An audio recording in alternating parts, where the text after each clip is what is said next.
రాష్ట్రంలోని మహిళల జీవన స్థితిగతులు మార్చేందుకు, వారి ఆరోగ్య సంరక్షణ, వారి పిల్లల విద్య కోసమే ముఖ్యమంత్రి వైఎస్ జగన్మోహన్ రెడ్డి ఎన్నో కార్యక్రమాలు చేపడుతున్నారని రాష్ట్ర విద్యాశాఖ మంత్రి బొత్స సత్యనారాయణ అన్నారు. మహిళలకు తమ కుటుంబాల్లో గౌరవం పెంచేందుకే ప్రతి పథకాన్ని మహిళల పేరుతో అందించేలా ముఖ్యమంత్రి చర్యలు చేపట్టారని పేర్కొన్నారు. ఎన్నికల ముందు మహిళలకు ఇచ్చిన మాట నిలబెట్టుకుంటూ వైఎస్ఆర్ ఆసరా కార్యక్రమం ద్వారా స్వయం శక్తి మహిళలకు రుణమాఫీ కోసం నిధులు 4 విడతల్లో విడుదల చేయడం జరిగిందన్నారు.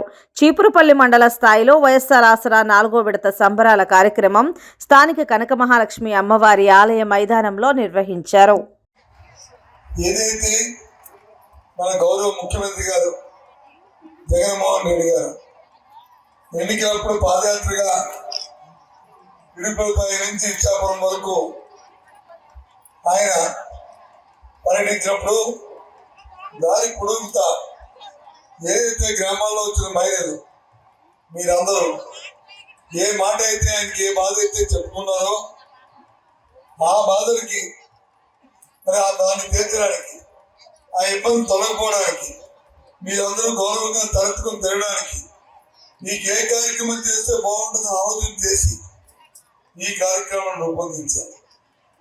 ఈ ఆసరా ప్రోగ్రాము ఇది గత ప్రభుత్వంలో చంద్రబాబు నాయుడు వ్యయంలో మీరు ఏదైతే మోసపోయారో అంటే పంపిపెట్టడం కాదు, రాజకీయాలు అంటే చెప్పింది చేయాలి, చేసిందే చెప్పాలి, ఆ తాలూకా కష్టాన్ని చూడాలి, దాన్ని తీర్చడానికి ఆ నాయకుడు ప్రయత్నం చేయాలని జగన్మోహన్ రెడ్డి గారు మీ తమ్ముడిగా, మీ అన్నగా, మీ మేనమామగా, మీ ఇంట్లో మీ కుటుంబ సభ్యుడిగా ఇవాళ ఈ కార్యక్రమాలు రూపొందించారు. ఏదో ఒక మన చీపురుపల్లి మండలానికే కాదు, రాష్ట్రం యావత్తు ఉన్న సుమారు 80 లక్షల మంది మహిళల కోసం, 80 లక్షల మంది మహిళల కోసం మీరు ఏదైతే ఆ రోజు ఆయన ఎన్నికలకు వచ్చినప్పుడు మన గ్రామాలకు వచ్చినప్పుడు 2019వ సంవత్సరంలో ఏప్రిల్ నెలలో ఏదైతే మీ అందరూ కూడా అప్పులు ఉన్నారో ఆ అప్పులన్నీ కూడా సుమారు 25,000 కోట్ల రూపాయలు ఉంటాయి. 25,000 కోట్లు రూపాయి కాదు, పోపాయి కాదు, అదంతటినీ కూడా మీకు రుణమాఫీ చేస్తారు. మీకు అందరికీ మీకు తిరిగి ఇస్తాను, 4 దఫాలుగా మీ ఇంటికి ఇస్తాను. మీరు అది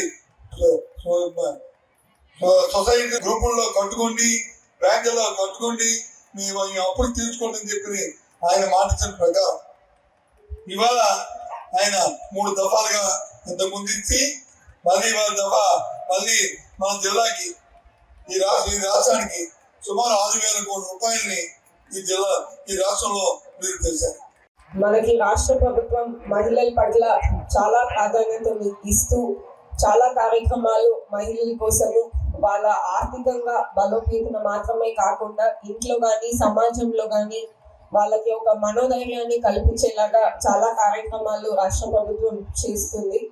ముఖ్యంగా మనకి చూసినట్లయితే ముందుగా మహిళలు ఆరోగ్యంగా ఉండాలి అనే ఉద్దేశంతో మనకి గర్భవతులకి కానీ బాల్యంతలకి కానీ మనకి అంగన్వాడీ ద్వారా కానీ మెడికల్ డిపార్ట్మెంట్ ద్వారా కానీ మన సంపూర్ణ పోషణ పథకం కింద ఇచ్చే పౌష్టిక ఆహారము, టేక్ హోమ్ రేషన్, తల్లి బిడ్డ ఎక్స్ప్రెస్, మనకి ఇంటింటికి ఊర్లో వచ్చి ఫ్యామిలీ డాక్టర్ సేవల ద్వారా ముఖ్యంగా మనకి గర్భవతులకి బాల్యంతలకి ప్రతి నెల కూడా రెగ్యులర్ గా ఫాలో అప్ చేస్తూ మహిళలు ఆరోగ్యంగా ఉండాలి అనే ఉద్దేశంతో అన్ని రకాలైన కవరేజెస్ లో కానీ ప్రోగ్రామ్ లో కానీ ఇంపార్టెన్స్ ఇస్తూ వస్తుంది. ఇదే కాకుండా మహిళలకి ఇంట్లో కూడా ఖచ్చితంగా ఇంపార్టెన్స్ పెరగాలనే ఉద్దేశంతో ముందు మాట్లాడిన వక్తలందరూ కూడా చెప్పారు.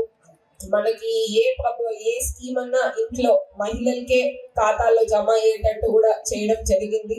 సో పిల్లలకి స్కూల్ కానీ కాలేజ్ కానీ వెళ్ళాలన్నా, ఆ ఫీజు కట్టాలన్నా, మనకి గవర్నమెంట్ ఇచ్చే అమ్మఒడి కార్యక్రమం అన్నా, విద్య దీవెన, వసతి దీవెన, అన్ని కార్యక్రమాల్లో కూడా మనము తల్లికి ఖాతాలకే అమౌంట్ అనేది జమ చేస్తూ ఉన్నాము.